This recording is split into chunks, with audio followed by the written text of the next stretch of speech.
உங்கள் அனைவருக்கும் என் வணக்கத்தினை தெரிவித்துக் கொள்கிறேன்.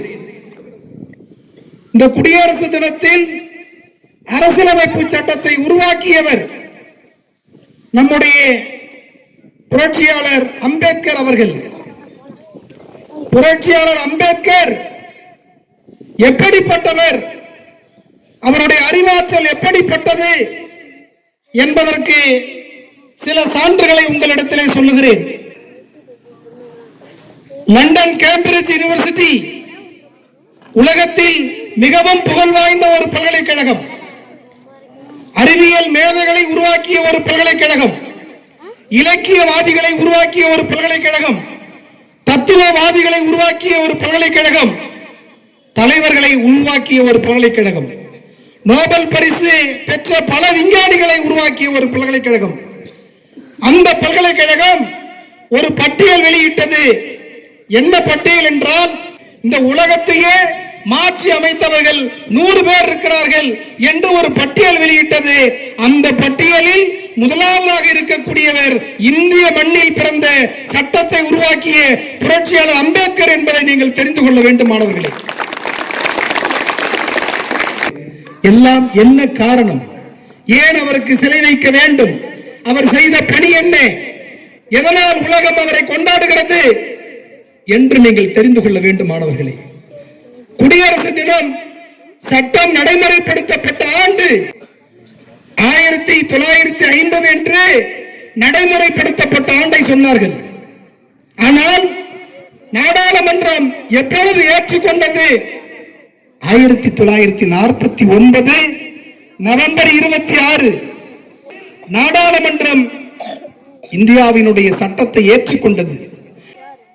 நவம்பர் 26 ஏற்றுக்கொள்ளப்பட்ட சட்டம் ஏன் ஜனவரி 26 கொண்டாடுகிறோம்? நன்றாக தெரிந்து கொள்ளுங்கள் மாணவர்களே. நவம்பர் 26 நாடாளுமன்றத்தில் எம்பிக்கள் முன்னாடியில் சட்டத்தை விளக்கம் சொல்லி நாடாளுமன்றம் ஏற்றுக்கொண்டு விட்டது. பின்பு ஏன் டிசம்பர் முடிந்து ஜனவரி 26 அரசியலமைப்பு சட்டத்தை ஏற்று நாம் கொண்டாடி கொண்டிருக்கிறோம்? நன்றாக தெரிந்து கொள்ள வேண்டும். 1929 அன்னைக்கு பாகிஸ்தான் இந்தியாவிலிருந்து பிரியவில்லை, இந்தியாவோடு சேர்ந்து இருந்தது. லாகூரில் இந்திய தேசிய காங்கிரஸ் மாநாடு நடைபெற்றது.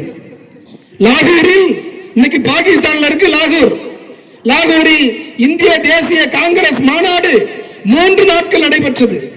ஒரு நதிக்கரை ஓரம், ராபின் நதிக்கரை ஓரம் 3 நாள் இந்திய தேசிய காங்கிரஸ் மாநாடு நடைபெற்றது. 1929 அந்த காலகட்டத்தில் அடையாத சுதந்திரத்தை நாம் அடைய வேண்டும். பிரிட்டிஷ் ஆங்கிலேயர்கள் என்ன சொன்னார்கள்? உங்களுக்கு டொமினியன் அந்தஸ்து தருகிறோம், பதவியில் சில வாய்ப்புகள் தருகிறோம், பதவியை பங்கிட்டுக் கொள்ளலாம். டொமினியன் அந்தஸ்து என்று பிரிட்டிஷ் கவர்மெண்ட் சொல்றது. ஆனால் மாநாட்டின் தீர்மானம் என்ன? டொமினியன் அந்தஸ்து என்கிற பேச்சுக்கு இடமில்லை. இந்தியாவை இந்தியர்கள் தான் ஆள வேண்டும், நீங்கள் வெளியேற வேண்டும், பூர்ண ஸ்வராஜ்ய திவாக் என்று அறிவிப்பு பிரகடனம் செய்தார்கள். அந்த பிரகடனம் அங்கே கூடிய தலைவர்கள் இந்தியா முழுவதும் வந்து தங்கள் வீட்டிலே தேசிய கொடியை ஏற்ற வேண்டும்.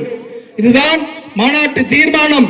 அவர்கள் எல்லாம் அங்கே இருந்து ரயில் மூலமாக பிற போக்குவரத்தின் வழியாக வந்து தங்களுடைய வீட்டில் தேசிய கொடியை அடையாத சுதந்திரம் அடைந்து விட்டோம் என்று தேசிய கொடி ஏற்றுகிறார்கள். திரு காந்தி அவர்கள் ஒரு அறிவிப்பு செய்கிறார், எங்களுக்கு டொமினியன் அந்தஸ்து வேண்டாம், முழுமையான ஆட்சி செய்யக்கூடிய அதிகாரம் பூர்ண ஸ்வராஜ் திவான் என்று காந்தி எழுதியதும் எல்லா தேசிய காங்கிரஸ் தலைவர்கள் வீடுகளில் தேசிய கொடி ஏற்றப்பட்டதும் ஜனவரி 26 மாணவர்களே. அதனால் அந்த நினைவை போற்றும் வகையில் நவம்பர் 26 அரசியலமைப்பு சட்டம் ஏற்றுக்கொள்ளப்பட்ட பின்பு அது ஜனவரி 26 அடையாத சுதந்திரத்தை நாம் எப்படி கொண்டாடினோமோ அதை கொண்டாடக்கூடிய நாளாக ஜனவரி 26 எப்படி இருந்ததோ அதனால் நம்மளுடைய அரசியலமைப்பு சட்டத்தை ஜனவரி 26 கொண்டாடி நாம் மகிழ்ந்து கொண்டிருக்கிறோம். இதுதான் வரலாறு. மாணவர்களே, ஏன் இந்திய சட்டத்தை நாம் கொண்டாடுகிறோம்? அதற்கு முன்பு என்ன சட்டம் இருந்தது? இதை நீங்கள் தெரிந்து கொண்டால்தான் அரசியலமைப்பு சட்டத்தினுடைய பலம், வலிமை என்ன என்பது தெரியும். அதற்கு முன்னாடி மனுஸ்மிருதி தான் இந்தியாவை ஆட்சி செய்தது. மனுஸ்மிருதியினுடைய ஆட்சி என்ன, சட்டம் என்ன என்றால், பெண்கள் படிக்கக்கூடாது, எல்லாரும் படிக்கக்கூடாது, குறிப்பிட்டவர்கள் தான் படிக்கணும். ஒரே ஆதிக்கத்தை சார்ந்த ஒரு ஆண் இந்தியாவில் படிநிலைப்படுத்தப்பட்டு இருக்கிறது. ஏற்றத்தாழ்வுகள் 6000 படிக்கட்டு இருக்கிறது. முதல் படிக்கட்டில் ஆதிக்கவாதியாக இருக்கக்கூடிய ஒருவர் பிற்படுத்தப்பட்ட ஒடுக்கப்பட்ட ஒரு பெண்ணை திருமணம் செய்து கொள்ளாமலே வாழ்ந்து கொண்டே இருக்கலாம், அவருக்கு எந்த தண்டனையும் கிடையாது என்று மனுஸ்மிருதி சொல்லியிருக்கிறது. மனுஸ்மிருதி சொல்லியிருக்கிறது. பெண்களுக்கு சொத்திலே உரிமை கிடையாது, பெண்களுக்கு படிப்பு உரிமை கிடையாது, விவகாரத்து உரிமை கிடையாது என்றெல்லாம் கற்பனைக்கு எட்டாத கட்டுக்கதைகளை மனுஸ்மிருதி சொல்லி ஆட்சியாக வைத்திருந்தது.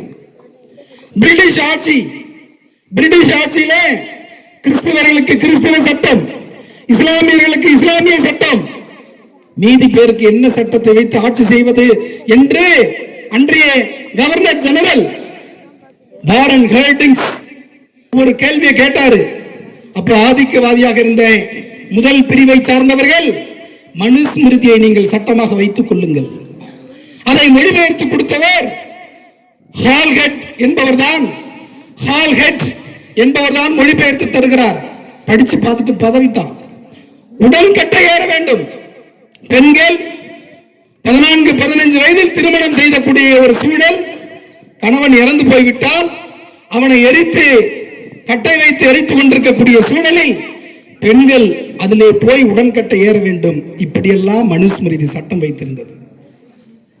அந்த சட்டத்தை, மனுஸ்மிருதியை மாற்றி பெண்களுக்கு சொத்திலே பங்கு உண்டு, பெண்கள் படிக்கலாம், எல்லாரும் படிக்கலாம், எல்லாரும் சமம் என்று சொல்லிதான் உருவாக்கப்பட்டதுதான் இந்திய அரசியலமைப்பு சட்டம் என்பதை மாணவர்களாகிய நீங்கள் தெரிந்து கொள்ள வேண்டும். மாணவர்களே, இதுதான் அரசியலமைப்பு சட்டம் செய்த வேலை.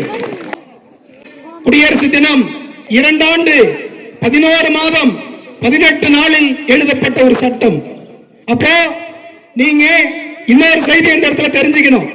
மற்ற நாட்டு சட்டம், அமெரிக்கா 4 மாதத்தில் அவனுடைய சட்டத்தை எழுதி முடிச்சிட்டான். 28 பிரிவு. ஆஸ்திரேலியா 128 பிரிவு, 9 ஆண்டுகள் எடுத்துக்கொண்டார்கள். கனடா 147 பிரிவு, 2 ஆண்டு 5 மாதம் எடுத்துக்கொண்டார்கள். தென்னாப்பிரிக்கா 153 பிரிவு, ஓராண்டினை எடுத்துக்கொண்டார்கள். ஏன் இதை பட்டியலிடுகிறோம்? பாபா சாஹேப் அம்பேத்கர் நாடாளுமன்றத்தில் அரசியலமைப்பை பற்றி பேசுகின்ற பொழுது எழுந்திருந்து ஏன் 2 ஆண்டு 11 மாதம் 18 நாட்கள் அதிகமாக எடுத்துக்கொண்டீர்கள் என்று கேள்வியை கேட்டார்கள். அப்பொழுது இதை பட்டியலிடுகிறார். அங்கே 28 பிரிவு, அங்க 128 பிரிவு, அங்க 147 பிரிவு, இங்க 153 பிரிவு. இந்தியாவில் பல்வேறுபட்ட மக்கள், பல மொழி பேசக்கூடிய மக்கள், பல மதத்தை பின்பற்றக்கூடிய மக்கள் இருக்கிறார்கள். எனவே 395 பிரிவை வைத்திருக்கிறேன், 8 அட்டவணையை வைத்திருக்கிறேன் என்று சொன்னவர் பாபா சாஹேப் அம்பேத்கர்.